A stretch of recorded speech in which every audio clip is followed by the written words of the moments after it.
Hi everyone, I'm Obi from Middle Eats and I'm back with this week's Middle Eastern recipe. Today I'll be showing you how to cook Musakhan, a tangy chicken dish that is a staple in Palestinian households. It's composed of flatbreads moistened with olive oil and chicken stock, then coated in a layer of sweet and silky sumac onions. Finally, it's topped with perfectly tender spiced chicken. If you love tangy dishes, you'll definitely want to give this one a try. Don't forget to like this video and subscribe so you can catch next week's Middle Eastern recipe. Now let's get started. As usual, we'll begin by prepping all our ingredients for the dish. I recommend putting some swimming goggles on as you'll be cutting a lot of onions. You're going to chop 6 to 8 medium onions into medium-sized cubes. Once chopped, set them aside and we'll confit these later with olive oil and sumac. Next, chop another onion into large cubes. This one will be going into our chicken stock. You'll also need 4 garlic cloves for the stock. Just chop the end off each clove and squish it slightly with your knife. This will help get the peel off and will also release the flavour compounds from the garlic. Next, get 5 cardamom pods and cut the tip off each one. This will help the flavour infuse into the stock. Finally, you'll want a large chicken broken down into 2 breasts and 2 thighs. Ask your butcher to do it for you, but if you want me to show you how this is done, leave a comment down below. To start the stock, place a tablespoon of olive oil in a pot on a medium heat. Add in 2 pieces of mastic if you have them and let them melt. Once melted, go ahead and add in 2 bay leaves, a stick of cinnamon, your cardamom pods from earlier, and half a teaspoon of whole black peppercorns. Toast your whole spices for a minute or 2 until they are fragrant and you can smell their distinct aromas. When that happens, you can go ahead and add in your largely chopped onion from earlier and give it a mix.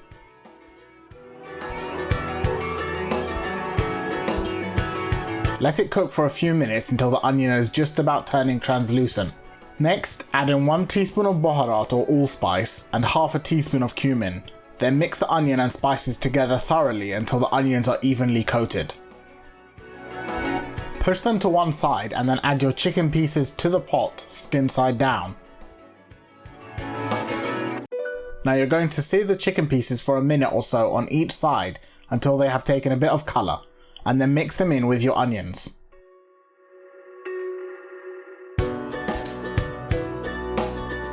Boil your kettle and then add enough water to the pot to completely submerge your chicken.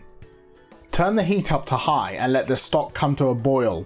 When it boils, a layer of floating scum will form on the top of the stock. You want to skim this off and discard it using a spoon or ladle. The scum, if left in, will cause your stock to go cloudy and will add a gritty texture to the final product, which we don't want. Remove as much as you can, but don't worry about getting all of it. A little bit won't hurt your dish.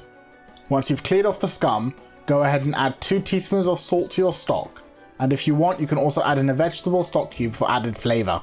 Turn the heat to low and let your stock simmer for around half an hour.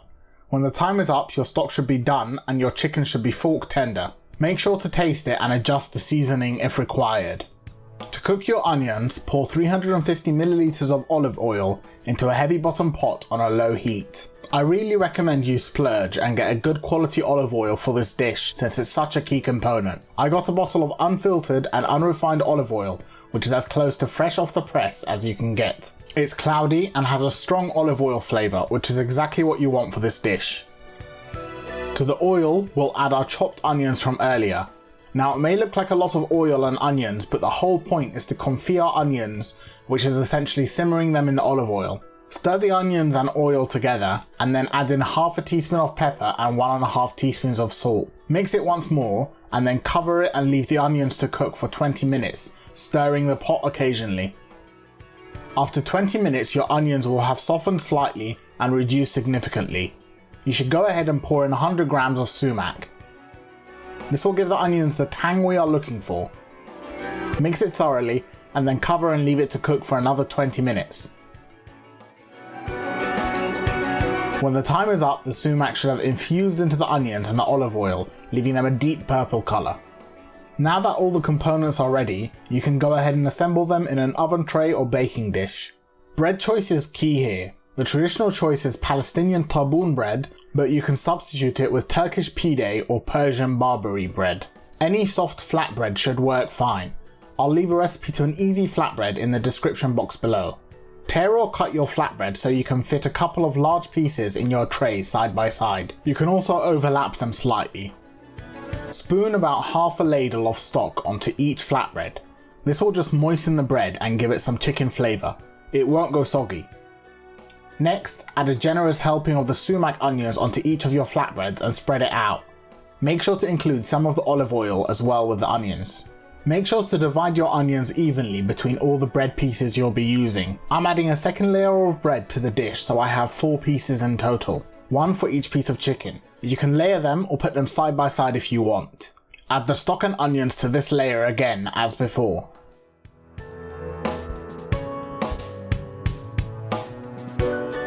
When you've added all your layers, place your chicken pieces directly on top of the bread and onions. Next, spoon over some of that sumac infused olive oil from your pot onto each piece. This will help give it a nice and dark colour in the oven. Preheat your oven to 180 degrees Celsius and place your tray in there to bake for 10 minutes until the chicken is golden brown. When you take it out of the oven, the bread will have crisped up slightly and the onions and chicken will have caramelised. I have a handful of toasted pine nuts which I'm going to evenly sprinkle onto the dish to add a nutty element. And finally, I'm going to add on a handful of fresh coriander leaves. So here's the final dish in all its oniony, sumac-y goodness. Now to serve, just use a large flat spatula to lift off a flatbread and plate it with a piece of chicken on top. You can see the chicken is perfectly cooked and seasoned. The chicken combined with the bread and sumac onions is just the perfect bite.